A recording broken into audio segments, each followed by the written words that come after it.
Alright, hey guys, today the topic of interest is how to change anything instantaneously. So in this video I'll be teaching you how to destroy any addictions you have, how to break any habits, or just how to change yourself in general immediately. So the stuff I'm going to teach is going to blow your mind, but if you apply this, haha, you'll be able to make that change today. So like right now, after this video, you'll be done. You change, okay? If you apply it. But you're gonna have to bear with me as well because I've got my notes here, so I will be looking down occasionally because I formatted it in a way that is coherent and as easy to understand as I can make it at this moment in time. Okay, so let's get started. So the first point I want to make with you guys is this, right? Change happens in an instant. Change happens in a moment. For the most part, we're led to believe that it takes a long time for us to change. So we think, I have to go through all this tribulation and trouble, and then I'll make the change, right? But for the most part, all it is it takes us a long time to get ready to change, but the change in and of itself happens in an instant. It happens in a moment. And for you to understand how to change any aspect of yourself, you need to understand this first of all, that every human being is governed by two forces. There are the two forces that govern our behavior and govern the decisions we make, and it's this: our desire and need to gain pleasure, and our desire to avoid pain. So pain and pleasure are the two forces that govern us: our desire to gain pleasure and our desire to avoid pain. And for the most part, we'll do a lot more to avoid pain than we will do to gain pleasure. So pain is a very, very good motivator. And you find that when you associate more pain to remaining the same than to making a change, you make the change instantaneously like that. So if you look back in your life, you find that certain parts of your life that you immediately made a change instantaneously because you associate more pain to remaining the same than to making the change. And then once you made that shift, it tipped you over the edge and you made that change. So for example, if you've ever been in an abusive relationship, you know what I'm talking about. So for the most part, when you're in an abusive relationship, you're unhappy, and you're like, oh, this is terrible, I'm in so much pain, but you just generalize that, eventually things will get better, or you think like, it's not so bad, it'll get better with time. You just generalize, right? So you remain in there. But the reason you remain so long and generalize that it's going to get better is because of this. You associate more pain to leaving the relationship than to staying in that relationship, right? Because if you had to leave that relationship, you'd have to go and venture out into the unknown. So maybe you'd have to deal with the embarrassment maybe of the relationship ending, of everyone having to ask you, what happened? I thought you guys were such a cute couple. You look so happy. You were posting those pictures on Instagram. You're so happy. Or maybe you'd have to learn to fend for yourself because maybe the person you're with is like maybe supports you financially or whatever, right? Rather a devil you know than a devil you don't know, as they say. So because you associate more pain to leaving the relationship than to staying in the relationship, you stay, right? And you stick it out even though you're unhappy. And then it's not until you get to the point where the relationship gets so bad that you make that resolve in your mind, that you realize, you know what, I've been in pain in the past, I'm in pain in the present, and I'm going to be in pain in the future. Like, this person ain't going to change. This person is crazy. I need to leave. I need to leave right now. In that moment, you associate more pain to remaining in that relationship than to leaving in that relationship. And once you associate that much more pain, you make that shift immediately. So immediately you just say, we know we are done. I'm cutting ties with you. It's over. You get that restraining order or whatever, and you cut it off. That relationship is done, and you're done with that person for good, right? Because you associate so much more pain to being in a relationship with them than venturing out into the unknown. All right. Suddenly, it's more painful to stay there than to change. Right, the thing that happened was you associate more pain to remaining in that position than to the change, and that's what tipped you over and made that change. And you find that probably other aspects of your life. So maybe like you've been overweight in the past, and then you had an incident. Maybe you're like on the bus and you're taking all the seats, and then somebody tried to sit next to you, and they couldn't sit next to you because you took so much space. Maybe that moment of embarrassment like shifted you and caused you to associate more pain to remaining the same, to remaining overweight, to remaining out of shape, than to changing and going to the gym. And once you made that shift, you made that change, you went to the gym and you got fit. Okay, so that's what it is, right? We're governed by those two forces: our desire to gain pleasure and our desire to avoid pain. Okay, so you need to understand that. Okay, we've got that. It's part one down. Right, the next part you have to understand is this. Now, for you to be able to use these forces to get yourself to change immediately, you must understand this. You must have these two beliefs in place, and this is the first belief that you need to have. The first belief you need to have in place is this, right? I have the power to make the change. This is the first belief you need to have. I have the power to make the change, okay? And then the second belief you need to have is this: I must change right now. I must change right now, okay? Because a lot of us know we need to change, but change isn't for now, right? We think that, I need to change in the future, down the line, I will change. So we never really make that change because it's for the future. But when the change is for the now, you make the change. So I'm going to lay it down to you. lay it down to you to how you can change things. So let me give you an example. So let's say we'll run with the example of somebody who smokes and somebody who wants to quit smoking. So let's say you have a smoking addiction and you want to quit smoking. I'm going to teach you how to use these two forces to get yourself to stop smoking. So this is the first thing. Now, if it's about you, select the bad habit that you want to get rid of. So let's say it's smoking. Like I want to stop smoking. Okay. Now, in order for me to get myself to stop smoking, I must first understand what I'm getting from that behavior, what I'm getting from the smoking. Because the reason you carry on with certain behaviors is because it gives you something, right? There's something you're getting from it. So let's say I smoke. The reason the one thing I could be getting is like stress relief, right? Because whenever I smoke, I feel like the stress is going away and I feel better, right? So maybe there's a pattern in my mind where whenever I feel stressed or distressed or tired from work or I have to deal with conflict, immediately I smoke. So that's the behavior. So the smoking is not good for me and it's causing me pain, but for the most part I know it's causing me pain, but I'm not going to make that change because I've not associated enough pain to the smoking, because it's giving me something, right? It's giving me pleasure. So you have to first outline what is the behavior that you're doing giving you, because it's always giving you something. That's why you're still doing it, right? Or that's why you're having a hard time to get rid of it. So identify what it's giving you, okay?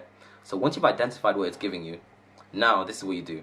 Now you have to get out a list and write out this, like, what is this behavior costing me, or what is this behavior that I'm doing, what is it going to cost me in the long run, what is it going to cost me? So you can write it out. So this is what we're doing. We're creating the association to pain to that behavior, right? So you can write out what it's going to cost me. It's going to shorten my life, right? I could potentially get lung cancer. I will not be able to be an Olympic marathon runner. Maybe that's my dream, right? It's going to do this and this to me. It's going to cut my life short. It's going to upset my family. Yada yada yada yada yada yada. So you're writing out the drawbacks of remaining the same.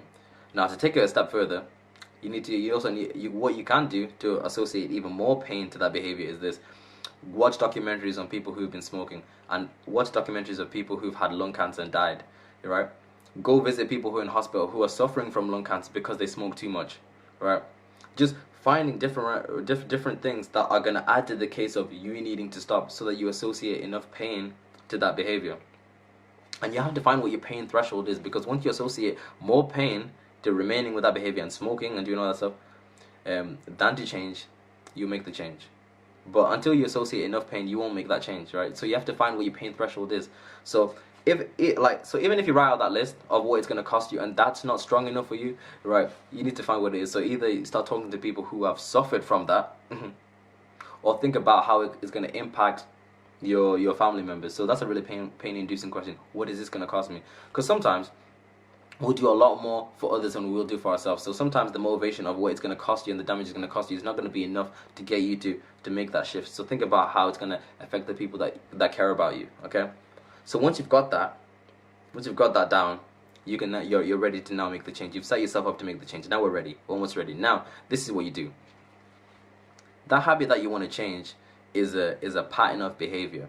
Now, what you have to understand is when you want to change behavior, when you want to change a behavioral pattern or any addiction or anything like that, you have to replace it with something else. Because you have to understand that the behavior that you're indulging in, like the smoking, is giving me something. So it's giving me pleasure. It's giving me an escape from pain, right? It's a form of escape from pain. So what I need to do now is replace it with something else that's more proactive, or replace it with a few other things that are going to help me.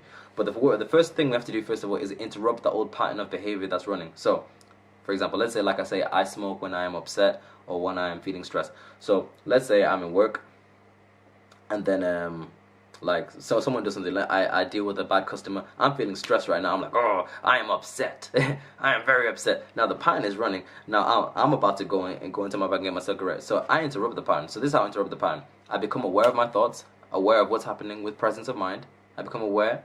I watch the pattern running, and then I interrupt the pattern. So what can I do to interrupt the pattern? Many different ways you can interrupt the pattern.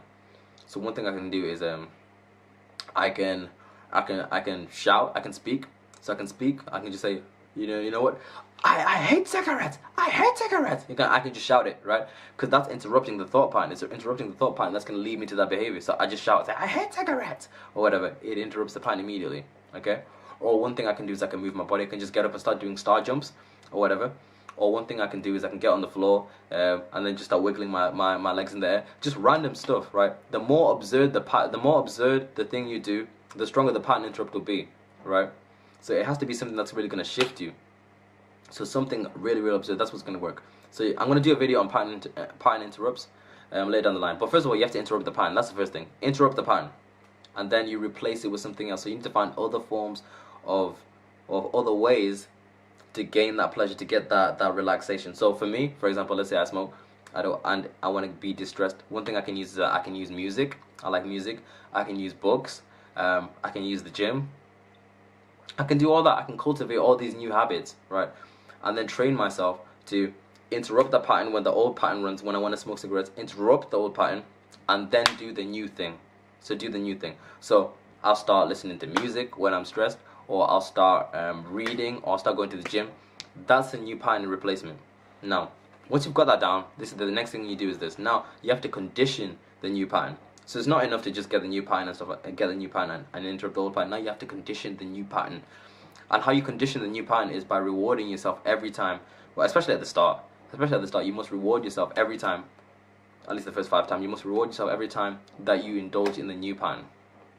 So, like for example, like I'm stressed. Oh, I'm so stressed. Oh, I interrupt the pattern. Like maybe I jump on the floor and then I wiggle my legs in the air, or whatever. However random and absurd it is, it interrupts the pattern, and then I go do the new thing.